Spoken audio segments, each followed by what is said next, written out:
Here's everything you might have missed in the Wheel of Time's first 3 episodes.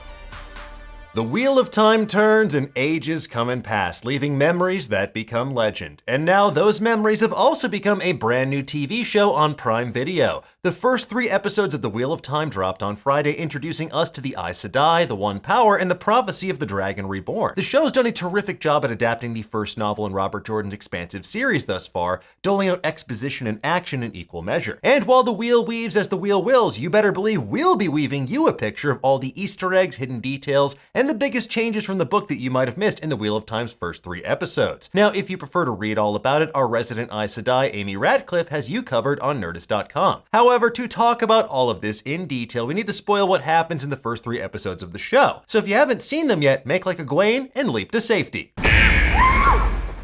Alright, let's get into it, shall we, folks? The Wheel of Time wastes literally 0 seconds in dropping some seriously important lore on viewers in episode 1 titled Leave Taking. The series begins with Rosamund Pike's Moiraine Damodred explaining an event known as the Breaking of the World. This was an apocalyptic event that had lasting repercussions on the world as our heroes know it. While book readers already know what's what, if you are confused by the show's expeditious exposition, allow us to explain. In the world of the Wheel of Time, certain women are capable of channeling the One Power. It's a force composed of 5 elements: earth, fire, air, water, and spirit that can be woven together to cast spells, heal wounds, and do otherwise impossible things. Moiraine belongs to an order known as the Aes Sedai, a secretive order of women who study, teach, and practice channeling the One Power. So basically imagine the Bene Gesserit if they could throw fireballs rather than teach you how to ask for water, and you're on the right track. Now, as Moiraine mentions numerous times in this episode, she is searching for the reincarnation of the dragon, the prophesied figure capable of saving the world in the last battle against the Dark One, or destroying it. Hence, the breaking of the world. Long ago, men could actually channel the One Power as well, which is split into 2 halves, Saidar, the female half, and Saidin, the male half. The previous dragon and his retinue did manage to seal the Dark One away, but in his final moments, the Dark One tainted the male half of the true source, driving the dragon and other men who could channel mad. And what followed was utter chaos, leading to, as Moiraine describes, oceans boiling, mountains being swallowed up, and cities burning, the breaking of the world. And now Moraine's search for the Dragon Reborn has led her to the 2 Rivers.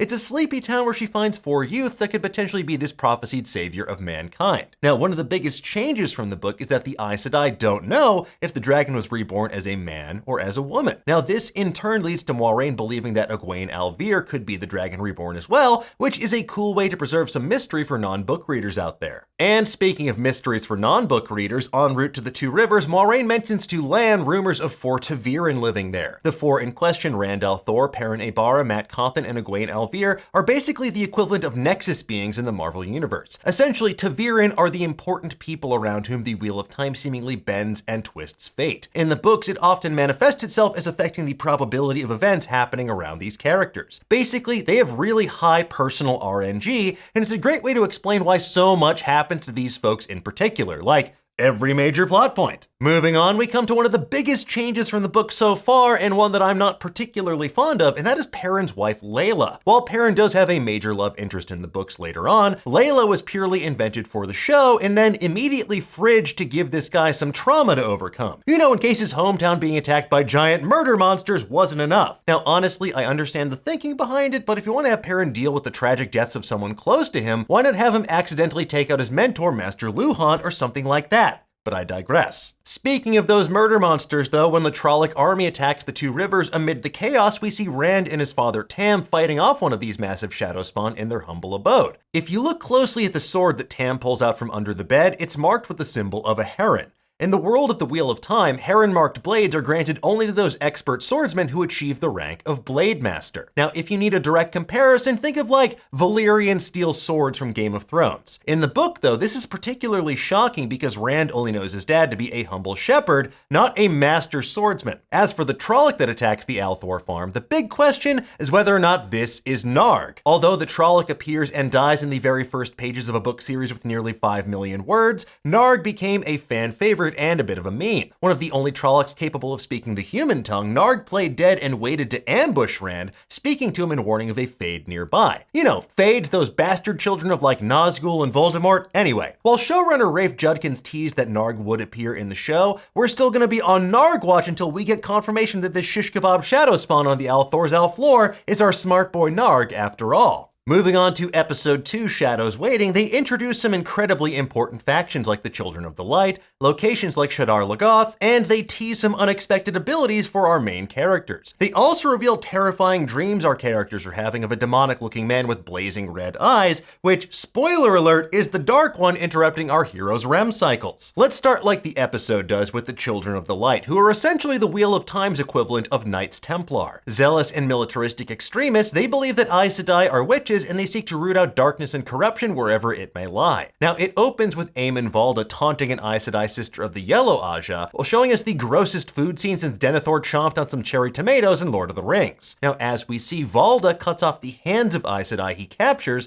to prevent them from using the One Power, but also so he can steal their great serpent rings which mark them as part of the Order. The show also makes a very smart addition to these Aes Sedai rings in the form of colored gemstones that indicate which faction or Aja each sister belongs to. Moiraine, for example, has a blue one. As shown in the trailers as well, the Aes Sedai are divided into 7 different groups known as Ajas: blue, red, green, yellow, gray, white, and brown. They each represent different pursuits and philosophies which will play out across the series. For example, the Reds are deeply concerned with hunting down men who can channel, whereas the Yellows focus on the healing arts. But unfortunately, no amount of healing is going to save this particular Yellow Aja sister, because instead we watch her die horribly in one of the inarguably coolest shot scenes of the series thus far. Moving on, we see Egwene channel the One Power for the very first time, and the blue stone she's using as a focus is Moraine's Kisera, a pendant that we've seen her wearing on her forehead in previous trailers. In the book, she uses this as a focus to channel the One Power so she can eavesdrop on others, which is fitting because the Blue Aja have a formidable spy network as well. And speaking of unexpected powers, we also see Perrin nearly get turned from blacksmith to snacksmith by a pack of wolves, but they mysteriously let him go. As we'll see in episode 3, he has an unexpected kinship with these animals,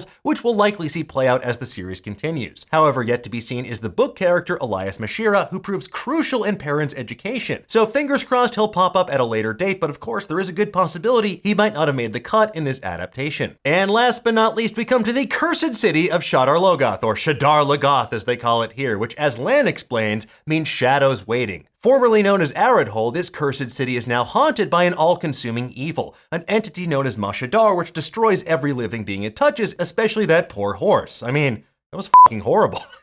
Another major change from the books concerns the ruby-hilted dagger that Mat takes with him. In the books, Mat follows a mysterious old man who we later learn is someone called Mordith, the spirit of the man that created Mashadar. In the books, his spirit basically merges with that of Podden Fane, the traveling peddler in the Two Rivers, who did seem wholly unfazed by that Trolloc attack. Mysterious. However, for the sake of time, it feels like they've settled on Shadar Logoth simply being a cursed place, and Mat's dagger being something that he definitely should not have taken with him. Moving on, we come to episode 3, A Place of Safety, which picks up in the aftermath of our heroes getting split up and their escape from Shadar Logoth. Now let's start with our first group, Perrin and Egwene. After leaping off the city walls, they found themselves being chased by wolves, or so they thought, because as Egwene remarked, it seems like the wolves are helping our heroes rather than hunting them. Definitely something for Perrin to conspicuously ignore, if you ask me. They find safety and sustenance with the Tuathawan people, better known as the Traveling People or the Tinkers. These nomadic pacifists follow a philosophy known as the Way of the Leaf, and they're easily identified by their brightly colored clothing. They travel the land to find a lost song, offering food, friendship, and shelter to all they encounter. And that wisecracking Tinker youth they meet by the fireside is Aram, someone who plays a significant role in the book, so keep an eye on him.